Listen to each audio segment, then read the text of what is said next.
Hello friends, આજે જય શ્રી કૃષ્ણ. આજે અમે બનાવીએ છીએ પનીર ચીઝ કોફતા. મમ્મીની વસ્તુ જોશે. મમ્મીએ નાનનો લોટ બાંધી લીધો છે, તો મમ્મા બહુ મસ્ત બનાવે છે. હાલો હવે શરૂ કરીએ. મસ્ત. તો આ બધું સુધારીને રાખ્યું છે. આ બધી સામગ્રી છે. ઓલા પછી આદુ મરચાં લસણની પેસ્ટ છે. આ પનીર છે ને આ જે બટેટા છે એ ખમણવાનું બાકી છે, તો હું ખમણું છું. મમ્મી આ વઘારવાનું ચાલુ કરે છે. જો આ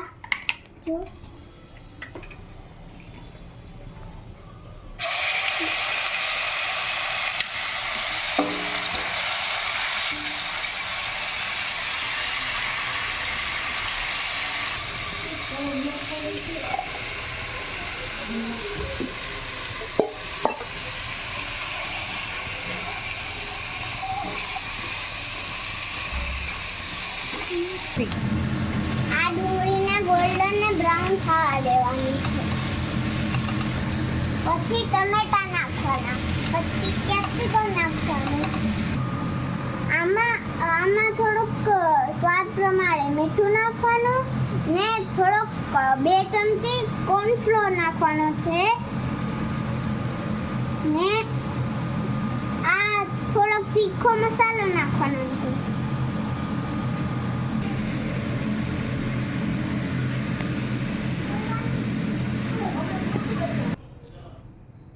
જો આ બટેટાનું પૂરણ છે ને આ જ્યાં સુધી ગોળ ગોળ ન થાય ત્યાં સુધી કરવાનો ને હાથમાં ન ચોટે એવો કરવાનો. ને આ જો આ પનીર છે એમાં હજી મસાલો કરવાનો છે.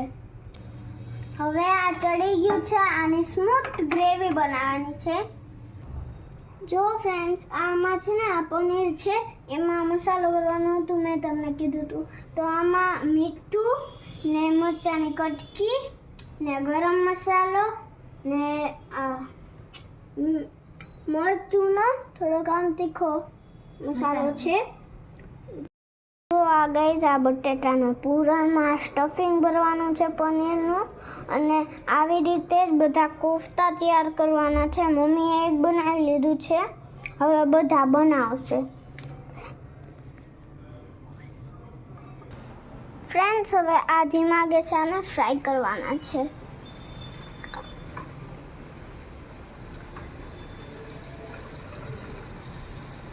ફ્રેન્ડ્સ, હું બનાવું છું. મમ્માની હું હેલ્પ કરું છું. મમ્મા પાસે શીખું છું.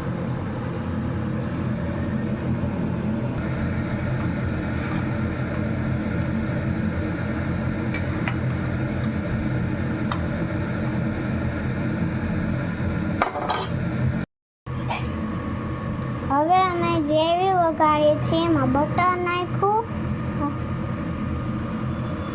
હવે તજ, લવિંગ, મોટા એલચા બધું નાખ્યું છે. આ કાશ્મીરી લાલ મરચું નાખ્યું છે.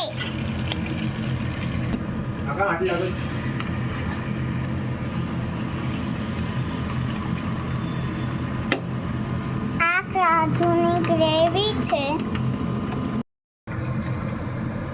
આ કાજુની ગ્રેવી નાખે છે મમ્મી. સ્વાદ પ્રમાણે મીઠું ને ગરમ મસાલો નાખે છે. હવે કેપ્સિકમ નાખે છે.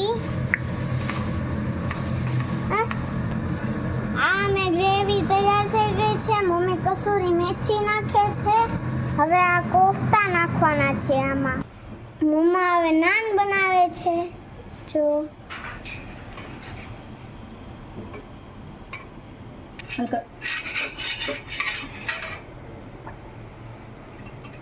બટર નાખે છે મમ્મી નાનમાં.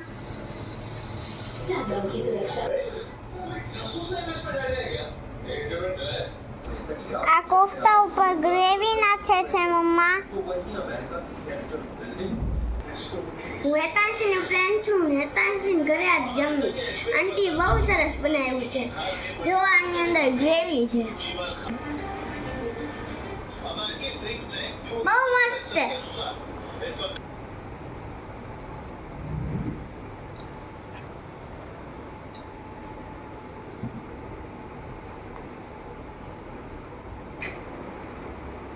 બહુ મસ્ત બન્યું છે. બહુ મસ્ત બન્યું. તમારે ઘરે ટ્રાય કરજો અને મારી ચેનલને લાઈક એન્ડ સબસ્ક્રાઇબ કરજો, કમેન્ટ કરજો. જય શ્રી કૃષ્ણ. તમે પણ ઘરે ટ્રાય કરજો. આંટીએ બહુ મસ્ત બનાવ્યું છે. લાઈક અને શેર સબસ્ક્રાઇબ જરૂર કરજો. બાય. જય શ્રી કૃષ્ણ. જમી લઉં હવે.